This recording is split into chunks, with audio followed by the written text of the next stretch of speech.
Everyone, welcome to the online coaching. Chapter number 4 को continue करते हुए आज की जो हमारी क्लास है उसे स्टार्ट करते हैं। आज हमें इस चैप्टर का टॉपिक फर्स्ट आज हमें पढ़ना है, जिसे हमने कहा था वर्गीकरण का आधार यानी बेसिस ऑफ क्लासिफिकेशन। तो चलिए स्टार्ट करते हैं। आज हमें पढ़ना है टॉपिक फर्स्ट,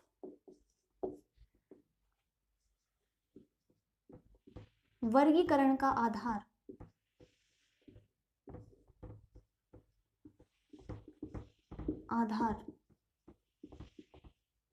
इंग्लिश में हम इसे कहते हैं बेसिस ऑफ क्लासिफिकेशन।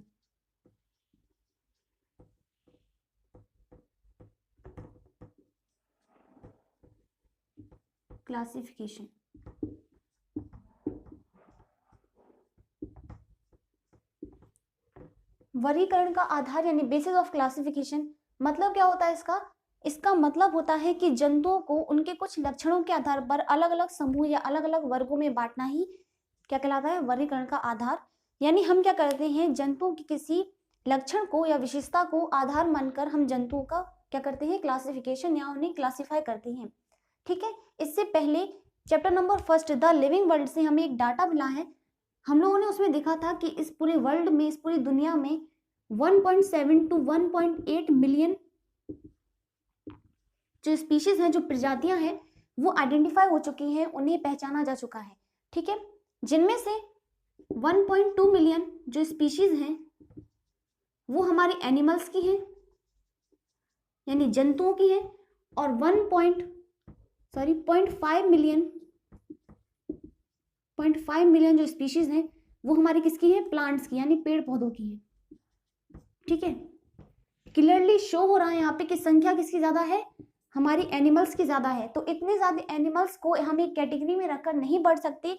इसके लिए हम लोगों ने इसके लिए जो है, हमने एक अलग से किंगडम बना दिया जिसे हम किंगडम एनिमिलिया कहते हैं। ठीक है, किंगडम एनिमिलिया यानी जंतु जगत।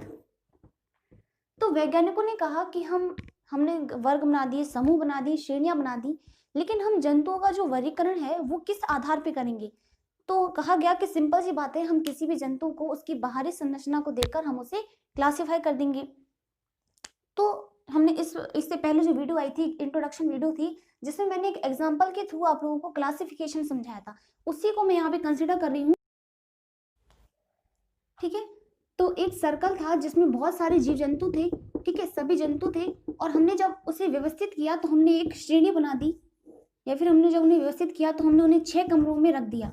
ठीक है, 6 वर्ग बना दिए, जिनमें से हमने कहा था कि एक में हाथी रहेगा, एक में शेर रहेगा, एक में कीड़े मकोड़े रहेंगे, एक में मनुष्य रहेगा। इस तरह से हमने वर्ग बना दिए थे। लेकिन अगर हम अब किसी जीव को उसके बाहरी आकार या संरचना को ना देखकर हम उसकी कुछ विशेषताओं के आधार पर अगर वर्गीकृत करें, यानी अब मैं कहूँ कि इसमें वो जीव रहेंगे जो मांसाहारी हों, ठीक है, इसमें वो जीव रहेंगे जो शाकाहारी हों, ठीक है, इसमें वो रहेंगे जो जमीन पर चलते हों, ठीक है, उभयचर हों, इसमें वो जो तैरने वाले जीव हों, ठीक है, यानी समझ लो जलीय जीव हों, इसमें वो जीव रहेंगे जो रेंगते हों, ठीक है, रेंगते हों, इस तरह समतापी। मैंने कुछ ऐसे एग्जाम्पल मैंने यहाँ पे रख दिए। ठीक है, ऐसे कुछ कैरेक्टर्स मैंने यहाँ पे रख दिए जिनके बेसिस पे मैं क्या करूंगी, उनका क्लासिफिकेशन करूंगी। तो इसी को बोलते हैं बेस। ठीक है, यानी हमने किसी जंतु के कुछ कैरेक्टर, कुछ विशेषताओं के आधार पर हमने उन्हें क्या कर दिया, क्लासिफिकेशन कर दिया। एक और एग्जाम्पल के थ्रू अगर मैं बताऊं तो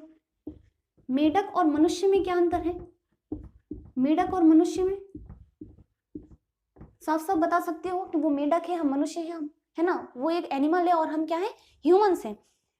लेकिन अगर इंटरनल स्ट्रक्चर की अगर बात करें, एक्सटर्नल तो हम लोग पता कर लेंगे कि हम दोनों में क्या क्या अंतर है ना, लेकिन इंटरनल स्ट्रक्चर की अगर बात करें, आंतरिक संरचना को अगर देखें तो काफी हद तक हम दोनों में क्या है, बहुत सारी सिमिलरिटीज हैं, बहुत सारी समानताएं हैं। ठीक है, तो इसी को हम बोलते हैं, ऐसी कुछ चीजें हैं। अगर हमने अगर मान लो कि मैंने उनके कुछ विशेषताओं के आधार पर मैंने इस तरह से उन्हें जो है वर्गों में नहीं बांटा।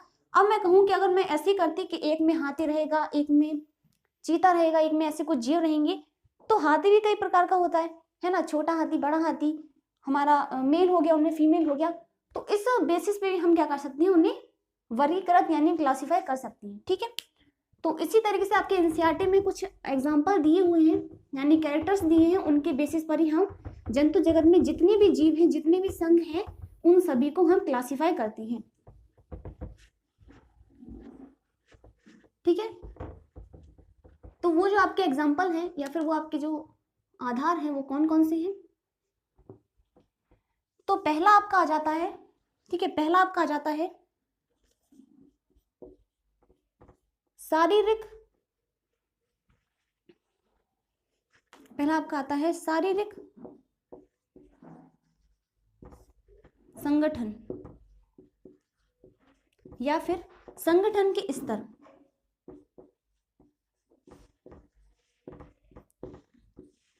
संगठन के स्तर।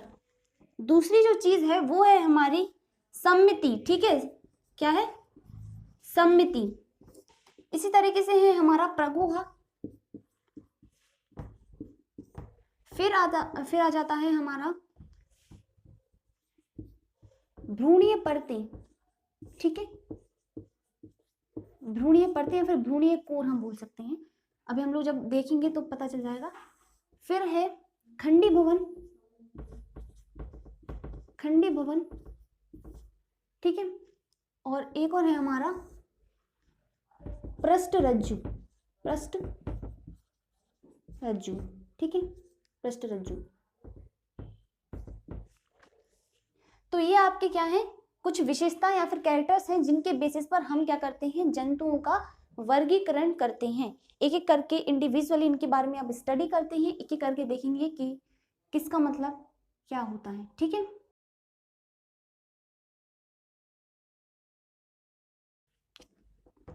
पहला है हमारा शारीरिक संगठन या फिर हम संगठन के स्तर यहाँ पे लिखेंगे। ठीक है, संगठन के स्तर। ठीक है, इंग्लिश में से कहते हैं level of organisation, level of organisation. तो कहा जाता है कि जंतु जगत में, एनिमल किंगडम में जितने भी एनिमल्स हैं वो सभी कैसे हैं, मल्टी सेलुलर हैं, यानी बहुकोशिकीय हैं। ठीक है, और उनमें साथ ही साथ उनमें जो कोशिका भित्ति होती है, जो सेल वॉल होती है, वो भी अनुपस्थित होती है। ठीक है, जंतुओं को इसीलिए हम लोग मेटाजोआ भी बोलते हैं। ठीक है, मेटाजोआ, इंग्लिश में भी मेटाजोआ ही बोलते हैं और हिंदी में भी मेटाजोआ ही बोला जाता है। ठीक है, तो कहते हैं कि जंतु जितने भी हैं, वो एनिमल किंगडम के जितने भी एनिमल्स हैं वो सभी बहुकोशिकीय हैं, यानी मल्टी सेलुलर है। लेकिन उनमें जो सेल की अरेंजमेंट होती है वो अलग अलग तरीके से होती है, कई प्रकार की होती है। ठीक है, तो उसी के बेसिस पर इसके भी कई प्रकार हैं, संगठन के कुछ स्तर हैं। ठीक है, जिसमें से हमारा पहला है हमारा कोशिकीय स्तर। ठीक है, कोशिकीय स्तर, इंग्लिश में इसे कहते हैं सेलुलर लेवल। ठीक है, कोशिकीय स्तर यानी सेलुलर लेवल। दूसरा है ऊतक स्तर,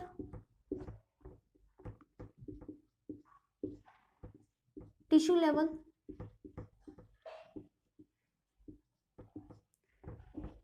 तीसरा है हमारा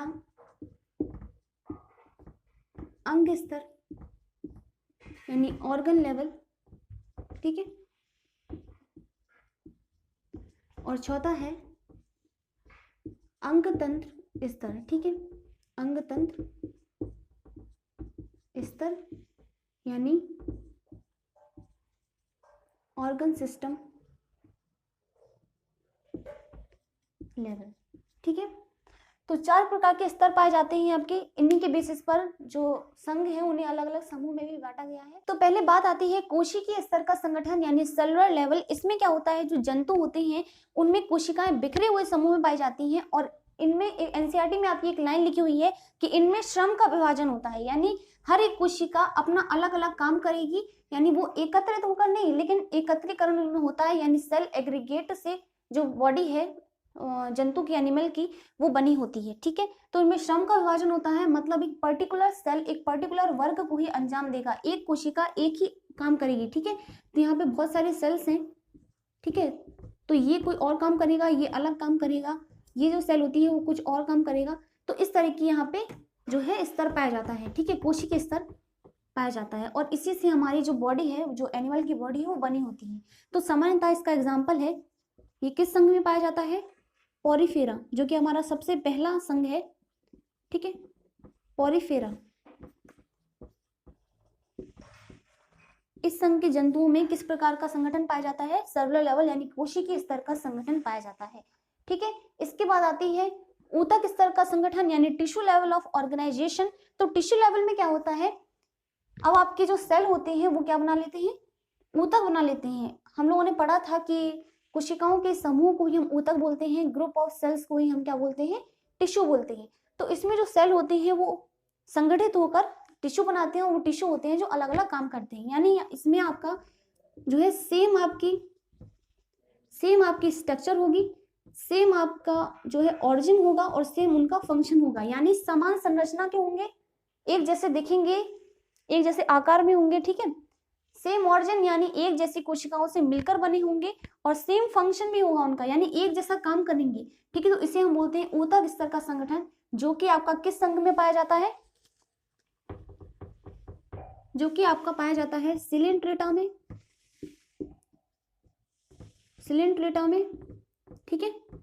और दूसरा आपका पाया जाता है ये टीनोफोरा में, ठीक है, टीनोफोरा में। दो संघ के जंतुओं में ये जो है पाया जाता है, सेलुलर यानी टिश्यू लेवल ऑफ ऑर्गेनाइजेशन, ऊतक स्तर का संगठन पाया जाता है, ठीक है। अब बात आती है अंग स्तर का संगठन, यानी अब इसमें क्या होगा, जो टिश्यूज होंगे वो अंग का निर्माण करते हैं। फॉर एग्जाम्पल हमारा स्टमक, हमारा हार्ट, ठीक है, लीवर हो गया, इस तरह के अंग बना लेंगे, फिर अंग जो है वो अपना अलग अलग काम करेंगे। तो इसमें हमारा जो एग्जाम्पल है, वो क्या है? प्लेटीहेल्मिन्थेस, ठीक है, प्लेटीहेल्मिन्थेस के जो जंतु होते हैं उनमें अंग स्तर का संगठन पाया जाता है, ठीक है। लास्ट है हमारा फोर्थ है अंग स्तर का संगठन यानी organ system level of organisation. तो अब क्या होते हैं, जो अंग होते हैं वो मिलकर अंग तंत्र का निर्माण कर लेते हैं, और अंग तंत्र जो होता है वो क्या करता है, उपापचय क्रियाएं जो होती हैं वो उन सबको कंप्लीट करता है, ठीक है। अंग तंत्र फॉर एग्जांपल हमारा डाइजेस्टिव सिस्टम, पाचन तंत्र हो गया, परिसंचरण तंत्र हो गया, ठीक है। तो ये सब क्या आते हैं, अंग स्तर के संगठन है। तो ये हमारा किस संघ में पाया जाता है? टोटल 11 संघ है हमारे, ठीक है। तो अंग स्तर का संगठन हमारा पाया जाता है एस्केहेल्मिन्थेस से लेकर के एस्केहेल्मिन्थेस से लेकर के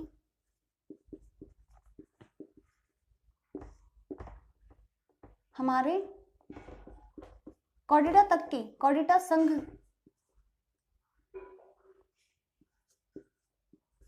कॉर्डेटा तक के जितने भी संघ हैं उन सभी जंतुओं में हमारा अंग स्तर का संगठन पाया जाता है, ठीक है। कॉर्डेटा में हम लोग आ जाते हैं, तो प्लेटीहेल्मिन्थेस तक, जो प्लेटीहेल्मिन्थेस होते हैं इस संघ तक हमारा अंग स्तर का जो संगठन है वो पाया जाता है। इसके बाद एस्केहेल्मिन्थेस, इसके बाद जितने भी संघ हैं उन सभी में हमारा अंग स्तर का संगठन जो होता है वही शो होता है, ठीक है।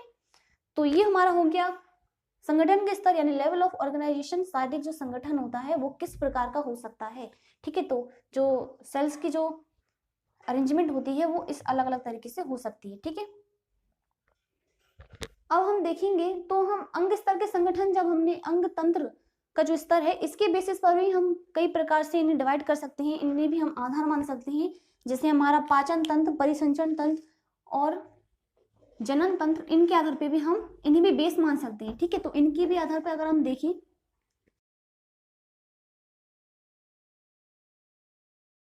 अब हम देखेंगे परिसंचरण तंत्र के आधार पर यानी सर्कुलेटरी सिस्टम के बेसिस पर, ठीक है। परिसंचरण तंत्र, सर्कुलेटरी सिस्टम,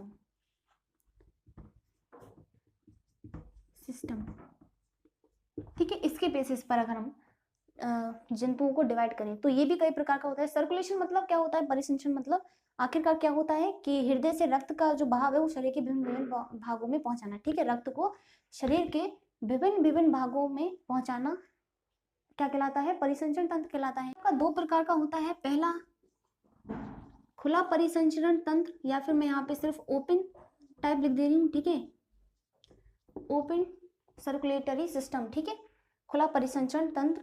दूसरा जो प्रकार है वो है आपका बंद परिसंचरण तंत्र, या फिर मैं यहाँ पे क्लोज टाइप लिख दे रही हूँ, ठीक है, क्लोज सर्कुलेटरी सिस्टम, ठीक है, क्लोज टाइप। डिफरेंस क्या होता है दोनों में? खुला यानी जब हृदय से रक्त का जो बहाव है वो सीधा शरीर में हो रहा है, रक्त को कहाँ जाना है, ब्लड को कहाँ जाना है, उसकी कोई डायरेक्शन नहीं है। और ये क्या करता है, जब बहाव होता है रक्त का हृदय से, तो वो कोशिकाओं और ऊतकों को भिगो देता है। इसीलिए एनसीईआरटी में आपका लिखा हुआ है कि जो कोशिकाएं और ऊतक होते हैं वो इसमें डूबे हुए होते हैं, ठीक है, क्योंकि उन्हें न्यूट्रिशन, उन्हें कुछ जो भी उन्हें चाहिए है वो इस रक्त में से ले लेते हैं, ठीक है। तो खुले परिसंचरण तंत्र में क्या होता है, हृदय से रक्त का जो बहाव होता है वो सीधे शरीर में होता है, ठीक है। लेकिन बंद परिसंचरण तंत्र में क्या होता है, आपकी हर एक व्यास डायमीटर की जो है वो आपके वहिकाएं पाई जाती हैं, ठीक है, जिन्हें हम लोग वेसल्स बोलते हैं, ठीक है, वेसल्स पाई जाती हैं। जैसे आपकी धमनी हो गई, सिरा हो गया, धमनी हो गई, सिरा हो गई, इस तरह से जो है आपकी पाई जाती हैं, ठीक है, जिनमें से आपका रक्त का जो संचार है वो शरीर के विभिन्न भागों में होता है, ठीक है। तो परिसंचरण तंत्र के आधार पर भी, यानी सर्कुलेटरी सिस्टम के बेसिस पर भी हम क्या कर सकते हैं, जंतुओं को अलग अलग भागों में या फिर उनका क्लासिफिकेशन हम कर सकते हैं, ठीक है। अब पाचन तंत्र यानी डाइजेस्टिव सिस्टम के बेसिस पर अगर हम उन्हें वर्गीकृत यानी क्लासिफाई करें, तो पाचन तंत्र इंग्लिश में इसे कहते हैं डाइजेस्टिव सिस्टम।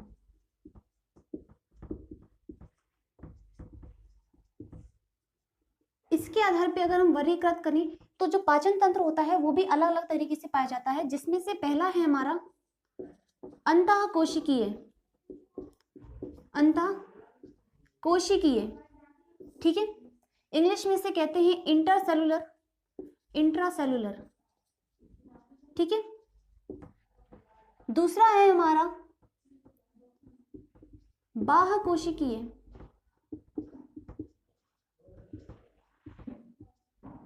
बाह्यकोशिकीय, ठीक है, इंग्लिश में इसे कहते हैं एक्स्ट्रा सेलुलर, ठीक है। और तीसरा हमारा है दोनों, ठीक है, दोनों हो सकता है, ठीक है, बोथ। अंतःकोशिकीय का मतलब होता है जब सेल के अंदर, यानी इंट्रा यानी अंदर, सेलुलर यानी इन सेल, यानी कोशिका के अंदर जब पाचन होता है तब हम उसे बोलते हैं इंट्रासेलुलर। यानी मान लो कि एक कोई सेल है, इसमें कोई एंजाइम्स हैं, और जब वो फूड पार्टिकल्स आते हैं, यानी जब भोजन के अणु इसके अंदर आते हैं और इसके अंदर आके जब वो पाचन करते हैं, तो इस क्रिया को हम बोलते हैं अंतःकोशिकीय यानी इंट्रासेलुलर, ठीक है। ये आपका सामान्य रूप से पॉरीफेरा संघ की प्राणियों में ही पाया जाता है, ठीक है, पॉरीफेरा जो कि सबसे पहला संघ है आपका, इस संघ के जंतु में ही पाया जाता है, क्योंकि हमने अभी देखा कि पॉरीफेरा में किस प्रकार का स्तर पाया जाता है, कोशिकीय स्तर पाया जाता है, ठीक है, यानी सेल्स होते हैं। तो तंत्र की तो हम बातें नहीं कर सकते, जो तो इन्हें पाचन करने के लिए सेल के अंदर ही जाना पड़ता है, ठीक है, इनका पाचन सेल के अंदर ही होता है, ठीक है। तो इसे हम लोग बोलते हैं इंट्रासेलुलर। बाह्य कोशिकीय यानी एक्स्ट्रा सेलुलर, बाह्य यानी बाहर, कोशिकीय यानी कोशिका से बाहर। तो इसमें क्या होता है कि आपकी एक एलिमेंट्री कैनाल प्रेजेंट होती है, यानी एक आहार नाल उपस्थित होती है, ठीक है, जिसके अंदर जाकर ये भोजन जो है वो पाचन करता है, ठीक है, आहार नाल। फॉर एग्जाम्पल हम कॉर्डेटास, ठीक है, तो इसके एग्जाम्पल किन किन संघों के प्राणियों में पाया जाता है, तो एग्जाम्पल है आपका एस्के हेलमिंथीस से लेकर के एस्केल्मिंथीस से लेकर के कॉर्डेटा तक के जितने भी जंतु हैं, संघ के कितने भी संघ हैं, उन सभी में इसी प्रकार का जो है पाचन तंत्र होता है, ठीक है, एस्के हेलमिंथीस से लेकर के कॉर्डेटा तक के, ठीक है।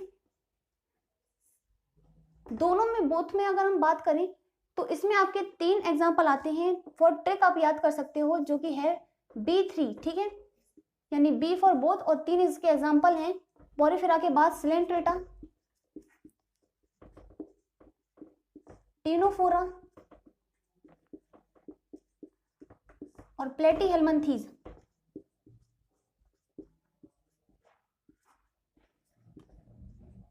प्लेटीहेल्मिंथीज, ठीक है। तो ये 3 एग्जाम्पल हैं जिनमें, यानी 3 ऐसे संघ हैं जिनमें आपका पाचन तंत्र जो होता है वो दोनों ही सिचुएशन को शो करता है, ठीक है, यानी उनमें से कुछ संघ के जंतु ऐसे होंगे जो इंट्रासेलुलर होंगे और कुछ ऐसे होंगे जो एक्स्ट्रा सेलुलर होंगे, ठीक है।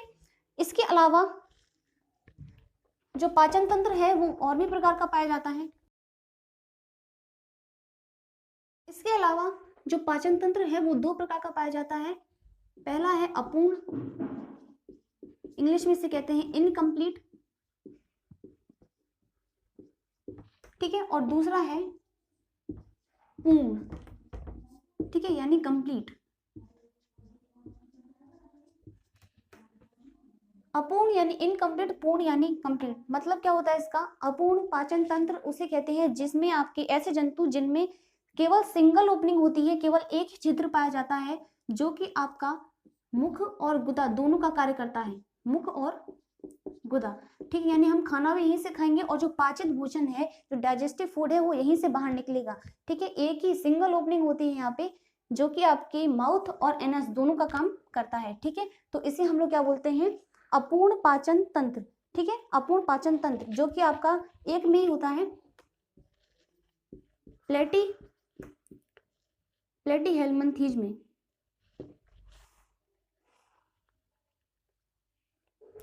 प्लेटीहेल्मिन्थेस में, ठीक है, प्लेटीहेल्मिन्थेस संघ के जंतुओं में होता है, ठीक है। पूर्ण की अगर बात करें तो complete digestive system, for example chordates, यानी हम मनुष्य में, ह्यूमंस में क्या होता है कि एक, यानी इसमें 2 छिद्र होते हैं, 2 ओपनिंग होती है, जो कि एक जो छिद्र होता है वो मुख यानी माउथ का काम करता है, और एक जो छिद्र होता है वो गुदा यानी एनस का काम करता है, ठीक है। इसके एग्जाम्पल हैं तो हमारे एस्केल्मिन्थेस से लेकर के कॉर्डेटा तक के जितने भी जंतु हैं, उन सब में किस प्रकार का जो पाचन तंत्र पाया जाता है? पूर्ण यानी कंप्लीट, ठीक है।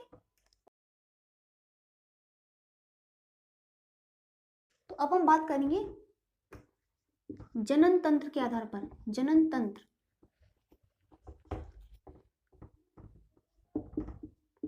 जिसे इंग्लिश में हम कहते हैं रिप्रोडक्टिव सिस्टम,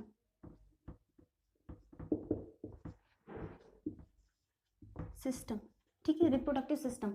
इसके बेसिस पर अगर हम देखें तो जनन तंत्र होते हैं मेनली यहाँ पे सेक्सेस के बेसिस पर ही हम उन्हें डिवाइड करते हैं अलग अलग कैटेगरीज में। तो हम देख सकते हैं पहला जो हमारा है एक लिंगी, ठीक है, इंग्लिश में हम इसे कह सकते हैं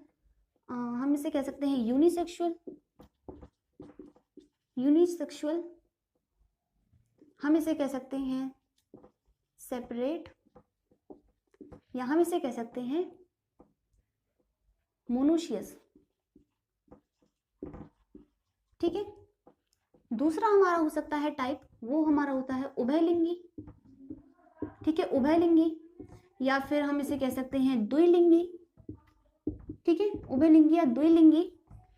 इंग्लिश में से हम कह सकते हैं बायसेक्सुअल, ठीक है, इंग्लिश में हम इसे कहते हैं बायसेक्सुअल, इंग्लिश में हम कहते हैं बायसेक्सुअल, या फिर हम इसे कह सकते हैं नॉट सेपरेट, ठीक है, नॉट सेपरेट, या फिर हम इसे कह सकते हैं डायोशियस, ठीक है, हम इसे कह सकते हैं डायोशियस।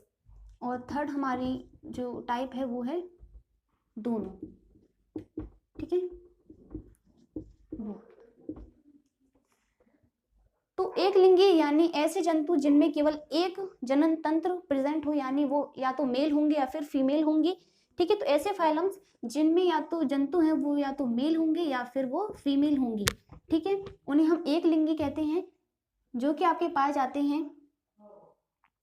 इनका जो एग्जाम्पल है, एक लिंगी जो जंतु होते हैं यानी केवल और केवल उनमें क्या होता है, या तो मेल होगा और या फिर उनमें क्या होगा, फीमेल होगा, जो कि हमारे एस्केल्मिन्थेस से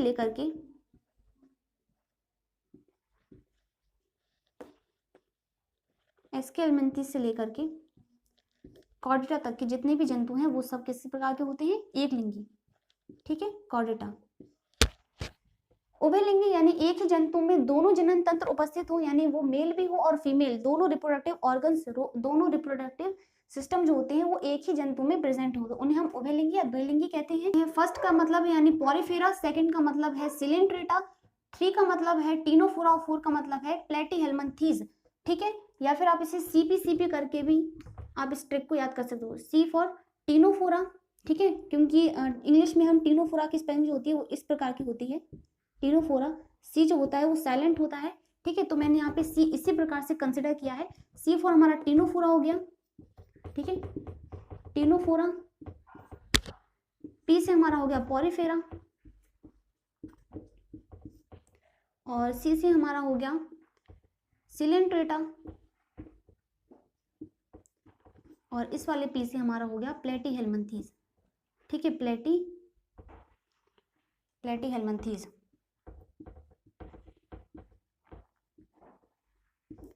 प्लेटीहेल्मिंथीज दोनों की अगर बात करें, जब भी दोनों की बात आए तो हमारा एक ही इसका इसमें आपको एग्जांपल याद करना है, वो है एनिलिडा, ठीक है, एनिलिडा।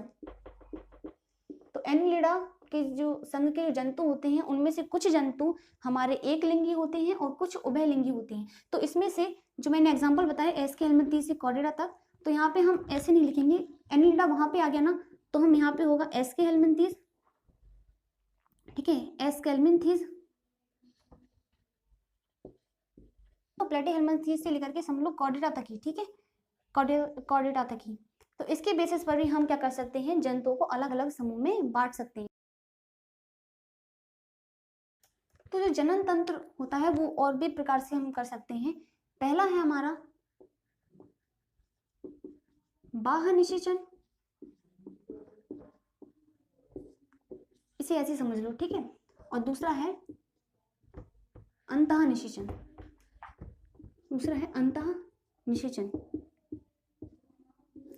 ठीक है। बाह्य निषेचन यानी एक्सटर्नल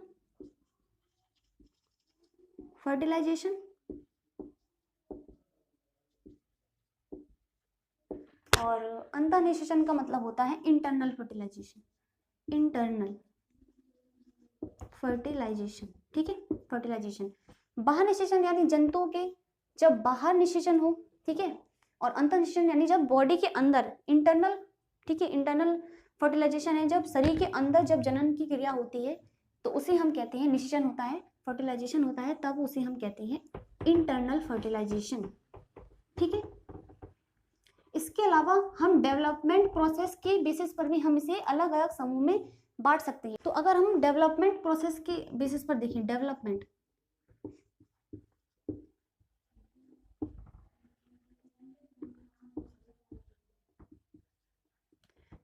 प्रोसेस के बेसिस पर देखें तो ये भी कई प्रकार का होता है, डायरेक्ट और इनडायरेक्ट, ठीक है, डायरेक्ट, इनडायरेक्ट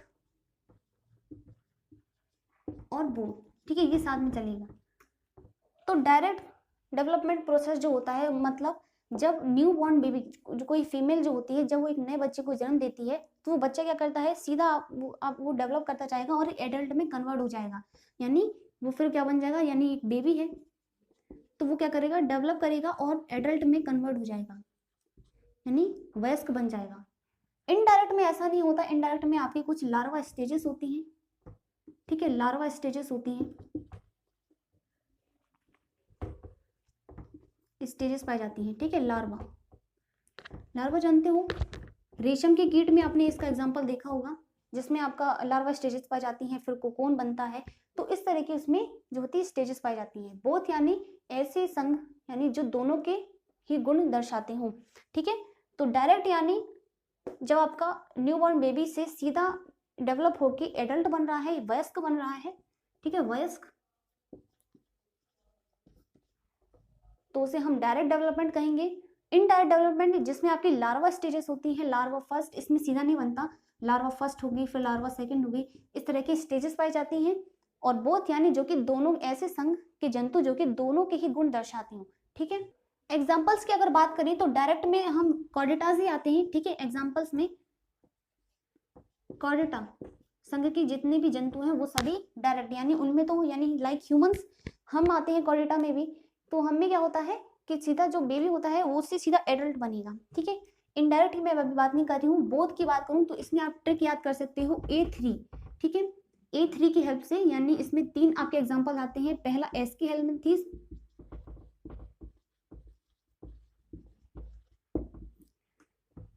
दूसरा है, यानी इसका मतलब है A1, ठीक है। दूसरा हमारा आ गया एनिलीडा, ठीक है, A2, और तीसरा जो है हमारा वो है आर्थ्रोपोडा, ठीक है, A3। तो अब इन तीनों एग्जांपल्स को हटा लो, कॉर्डेटा को हटा दो, बाकी जितने भी हैं वो सभी आपके इनडायरेक्ट में आते हैं, ठीक है। यानी हमारा पॉरीफेरा, सिलेंट्रेटा, टीनोफोरा, ठीक है, प्लेटीहेल्मिन्थीस, फिर एस्केल्मिन्थीस इसमें आ गया, ठीक है, क्योंकि दोनों के गुण दर्शाता है। फिर मॉलस्का, इसके तरीके से हमारा हेमिकॉर्डेटा, ठीक है। तो ये सारे हमारे किस में आते हैं, इनडायरेक्ट में आते हैं। बचे हुए जितने भी हैं वो आप इनडायरेक्ट में, ठीक है, कर सकते हो। तो ये डेवलपमेंट प्रोसेस के बेसिस पर भी हम विकास की जो प्रक्रिया है इसके आधार पर भी हम क्या कर सकते हैं, जंतुओं को अलग अलग समूह में बांट सकते हैं, ठीक है। तो ये आज की वीडियो थी, एक छोटी सी वीडियो थी, लेकिन इसके बाद और भी इसके आधार हैं, कुछ सम्मिति, अभी हमें प्रगुहा पढ़नी है, ठीक है। तो भ्रूण ये परतें भी देखना है, तो वो एक ही लेक्चर में नहीं हो पाएगा, लेक्चर बहुत बड़ा हो जाएगा, तो वो हमें एक अलग लेक्चर में ही पढ़ना पड़ेगा। तो आई होप कि आपको ये वीडियो समझ में आई होगी, पसंद आई होगी।